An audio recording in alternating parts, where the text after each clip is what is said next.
Hello guys, I am Akshay Kumar and you all are watching the sedative doctor. तो आज के इस वीडियो में हम बात करने वाले हैं डायबिटीज़ मेलाइटस के सिम्टम्स, कॉम्प्लिकेशन और उसके मैनेजमेंट के बारे में। डायबिटीज़ मेलाइटस का इसके पहले वाले पार्ट में मैंने डिस्कस किया था उसके कॉज के बारे में, डायबिटीज़ मेलाइटस कितने टाइप्स के होते हैं इस बारे में, और डायबिटीज़ मेलाइटस को कैसे डायग्नोज किया जाता है। यह सब चीज़ हमने ऑलरेडी डिस्कस कर लिया है। आपने अगर वो वीडियो नहीं देखा है तो उस वीडियो का लिंक डिस्क्रिप्शन बॉक्स में मिल जाएगा और यहाँ आई बटन में पॉपअप हो रहा होगा, आप देख सकते हैं। तो चलिए आज का ये टॉपिक शुरू करते हैं। आज हम लोग सबसे पहले डिस्कस करते हैं कि डायबिटीज़ मेलाइटस के पेशेंट में क्या-क्या सिम्पटम्स देखने को मिलेगा, ठीक है? तो किसी भी डायबिटीज़ मेलाइटस के पेशेंट्स में सबसे पहला सिम्पटम दिखता है polyuria. Polyuria means excess formation of urine.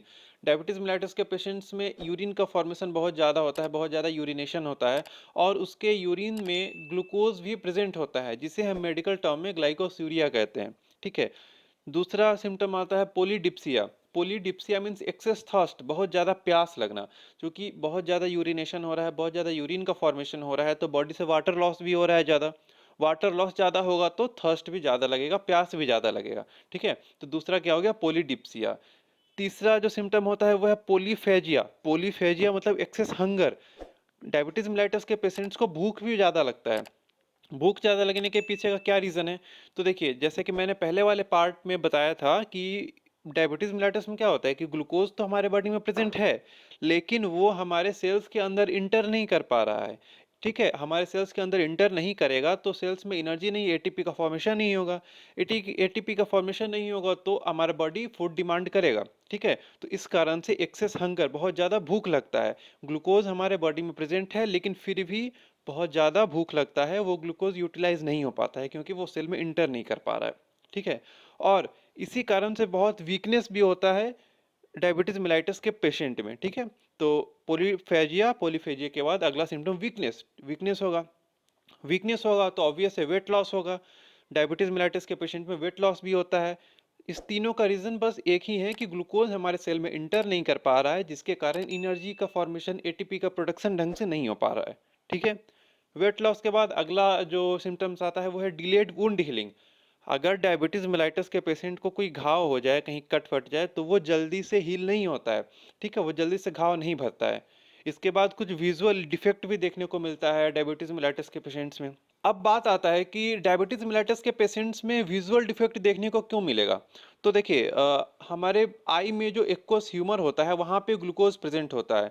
क्योंकि डायबिटीज मेलाइटस के केस में ऐसे ही ग्लूकोज का लेवल हमारे बॉडी में हाई है, तो वहाँ एक्वस ह्यूमर में भी ग्लूकोज का लेवल बहुत हाई हो जाता है। ठीक है? उसके कारण क्या होता है कि हमारे आई में जो भी लाइट इंटर कर रहा है, वो लाइट इंटर नहीं कर पाता है प्रॉपर्ली, क्योंकि एक्वस ह्यूमर में बहुत ज़्यादा ग्लूकोज प्रेजेंट होता है। तो उसके कारण कुछ विजुअल डिफेक्ट्स देखने को मिल सकता है। इसके अलावा कुछ कॉमन सिम्टम्स हैं जैसे headache, muscular pain, joint pain, ये सारा सिम्टम्स भी देखने को मिल सकता है।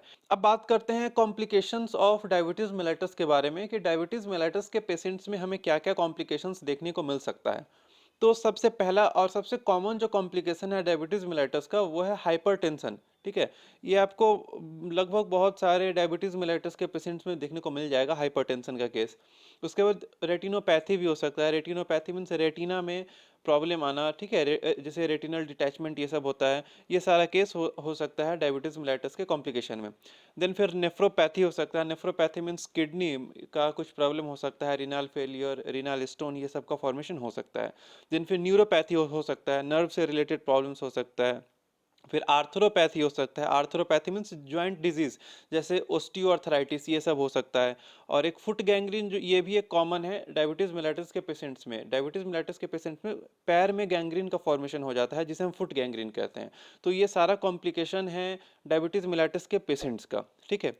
अब बात करते हैं इसके मैनेजमेंट के बारे में, यानी कि डायबिटीज मेलाइटस का क्या क्या मैनेजमेंट हो सकता है, क्या क्या प्रिवेंटिव मेजर्स हो सकते हैं। क्योंकि प्रिवेंटिव मेजर्स बहुत इंपॉर्टेंट है डायबिटीज मेलाइटस के पेशेंट्स में। अगर प्रिवेंशन ढंग से किया जाए डायबिटीज मेलाइटस के पेशेंट्स का, तो डायबिटीज मेलाइटस के पेशेंट्स को रेयरली ही जरूरत पड़ेगा ड्रग्स और दवा पर डिपेंड होने का। ठीक है? तो मैनेजमेंट का एक तरीका है, सबसे पहला एक्सरसाइज, देन डाइट और एट लास्ट ड्रग्स। पहले एक्सरसाइज करना चाहिए। एक्सरसाइज एक बहुत ही बड़ा फैक्टर है जो कि डायबिटीज मेलाइटस को प्रिवेंट कर सकता है किसी भी पेशेंट्स में। ठीक है? एक्सरसाइज, देन उसके बाद फिर डाइट कंट्रोल करना चाहिए, प्रॉपर डाइट लेना चाहिए, बैलेंस डाइट लेना चाहिए।